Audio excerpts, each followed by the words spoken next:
ඔයා මේ දකින්නේ AI වලින් හදපු වීඩියෝ එකක්වත් CGI පාවිච්චි කරලා හදපු වීඩියෝ එකක්වත් නෙවෙයි. ඇත්තටම ඔයා මේ දකින්නේ ඇත්තම මිනිස්සෙක් ඇත්තම රොබෝ කෙනෙක්ගේ පහර කන වීඩියෝ එකක්.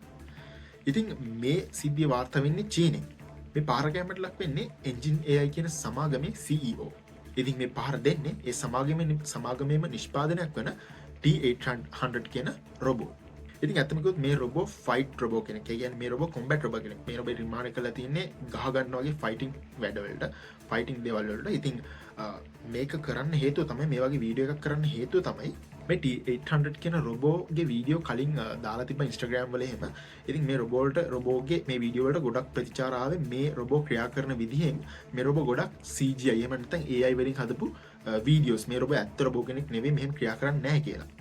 ඉතින් මේ සමාගමේ CEOට මේක මේ එන්ජිනියර් එකේ සමාගමේ CEOට මේක ප්‍රූව් කරන්න ඕන වුණා. මේක බොරුවක් නෙවෙයි, අපි ඇත්තට මේ වගේ රොබෝ කෙනෙක් හදලා තියෙනවා, මේක CGI නෙවෙයි කියලා. ඉතින් ඒකට තමයි මේ වීඩියෝ එක කරලා තින්නේ. ඒ කම්පැනිගේ CEOම මේ රොබෝට ෆේස් කරලා ෆයිට් එකකට. ඉතින් හිතාගන්න බැරි විදිහට ගාඩ් දාගෙන හිටියත් රොබෝ පහර එල්ල කරනවා.